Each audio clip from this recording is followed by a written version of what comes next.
Usapan tayo, usapan mo. Game. Ano ba maganda, anong bang magandang pag-uusapan natin ngayon? Nalala ko nung no? May pumatay ayok. Oo. Ang maganda pag-usapan dyan yung yung maling sistema sa ayok. Internet cafe. Yun. Sa Makati branch.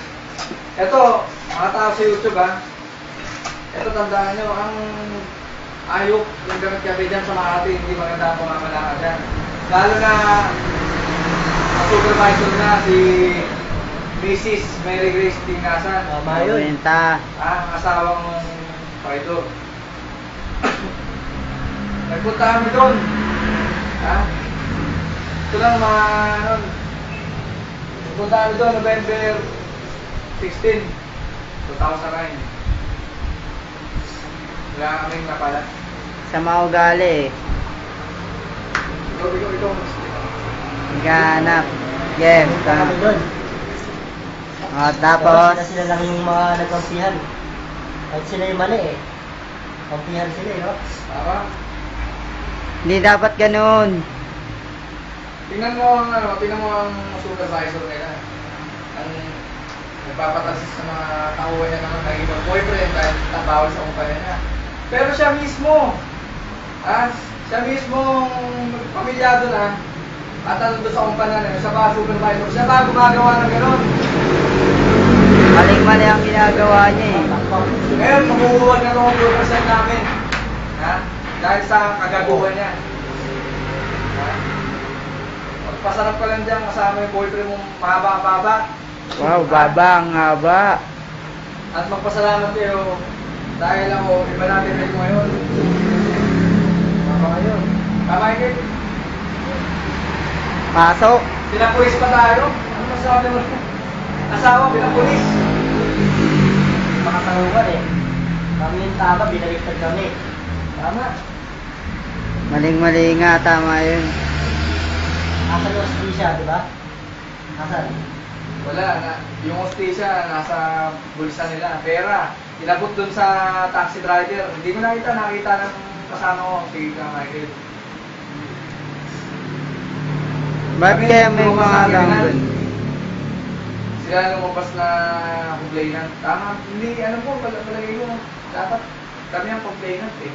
Kasi ako ang natangasan ng pamilya.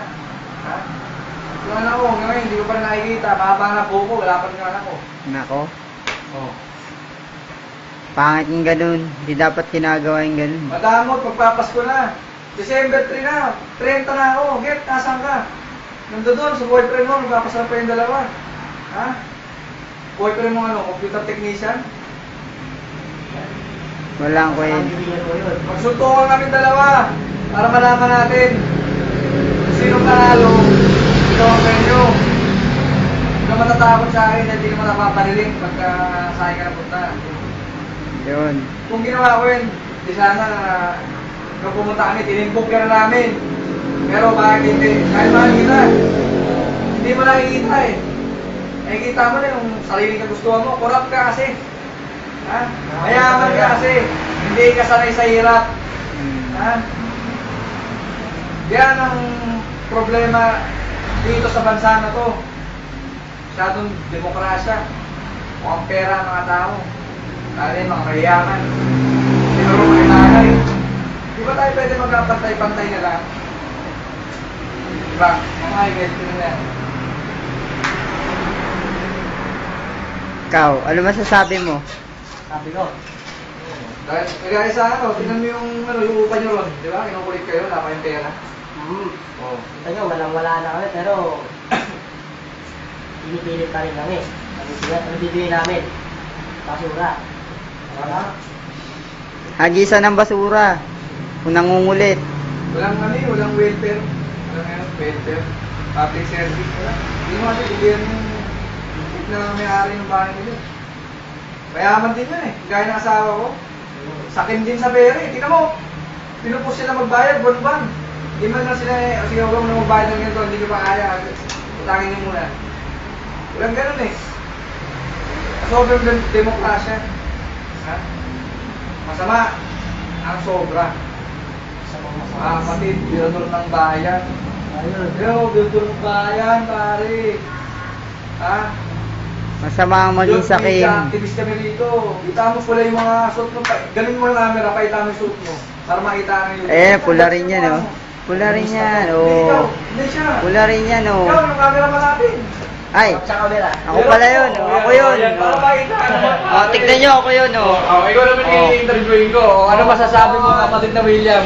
Ah, Kapatid na William, ano masasabi mo? Yung mga masamang... Sa mga mayayaman, sabi mo.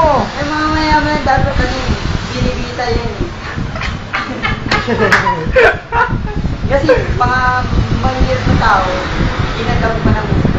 Tama. Parang ano, dapat dyan, ano, mabigay silang mulong meron sila. Di babagsak na lang yung mga mahihirap. Diba? Nakita nyo? Ang mayaman para sa mayaman. Hindi tama yun. Ha? Kasakiman yun eh. Tama? Tama yun.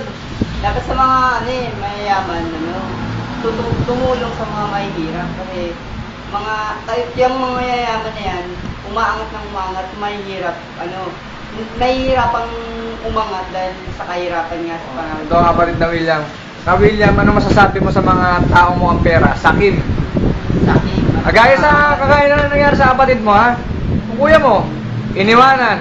Bakit? Nakakita siguro mas mayaman. Ano masasabi mo ron? Sabi ko dun, Sa asawa niya. sabi sa lalaki, Yan. may ibang anak sa probinsya nila, pero bakit ganun? Iniwan niya yung dalawang anak niya sa ano, tirahan nila, tapos pumunta siya rito sa lugar namin, tapos bakit siya nakipagrelasyon sa kuya ko na may asawa naman pala siya. Tama. Dapat doon, nirarambo, binabaril, tinatali yung mga ganyan. Tama, Mga ayan. masang- Tutok mo sa amin. Ayan. Alam mo, Ito, may masabi na ako. May masabi lang po ako, no? Kung nagkaroon lang po sana kayo ng World War III, magpapa-under tayo sa mga komunistang bansa. Tulad ng China, lalo na doon, para dumami yung lahi natin yung mga... Nadami lahi natin yan. wala yan. Ano lang yan. Sariling komento lang yan. No? Wala yan. Ito ano sasabihin ko. Para sa akin ito na madali. Di ba mga may pinag-aralan dyan na ano, may yama, mapili sa level. Wala naman dapat level na mataas ka doon, nandito ka, asawa mo doon sa taas. Yun. Kapag nakakita siya ng mas kalibel niya, iiwang na. Walang pakialam. Ha? Kung yung alam na, bibigyan niya ng magandang kinabukasan. Oo, binigyan mo ng magandang kinabukasan, pero binigyan mo ng broken family ng batas. Kawawa naman. Sira ulo. Yung bata naman mahihirapan sa ganun eh. Oo. Sana patayin siya naman. Patayin niya yung ba't niya. Okay niya. Mahihirapan yun. Ha? Kawawa yung bata kasi mawawala ng ama. Oo, pero yung buya mo. Oo nga. Walang nanay. Kaya ngayon, yung batang yun, pasaway. Nung panahon na yun, buo pa ang pamilya ko. Hindi ko iniintindi si Dudoy kasi alam ko hindi mangyari sa akin yan. Pero ngayon nangyari na. Kita mo. Dahil sa mga babaeng sakin, mga babaeng mahilig. Mahilig. Yan, naghahanap pa ng aliw. Dapat yan ano eh. Pasariling opinion ko na ah. Dapat yun, kaya next one yan. Itali sa poste, tas tadta rin ng bala. Kasi alam mo kapatid yan, ano yan eh, kasalanan sa Diyos. Tama ka dyan. Tayo magtatapos na sa ating ano, sa ating ano, dokumentaryo. Ito na sabihin sa inyo, ito na ang mensahe namin. Maging makamasa kayo, maging pumarehas kayo. Mga kabataan, maging pumarehas kayo lahat. Hindi porket nakapagtapos kayo ng 5 taon. Makakita kayo ng nakatapos ng 2 taon, o kaya hindi mo lang na-graduate, o kaya kahit sino dyan. Huwag nyo sanang hahapihin. Dapat matuto ng mga ibagay. Ba, tama? Tama yun. Tama. May sabihin ako. Magandang gabi. Okay, sabihin mo na, dapat mo sabihin yun. Dapat sa mga sa mga kabataan, unahin nila yung pag-aaral. Huwag nilang puro in love man sila. Dapat lang, pero mas lamang yung pag-aaral nila sa pagmamahal. Kasi ang pag-asawa, nandyan lang yan, di mawala. Pero pag-aaral, mahirap mawala ng edukasyon. Tama yan, di ba? Correct. Tara, nagtatapos sa kami rito, sa aming programa.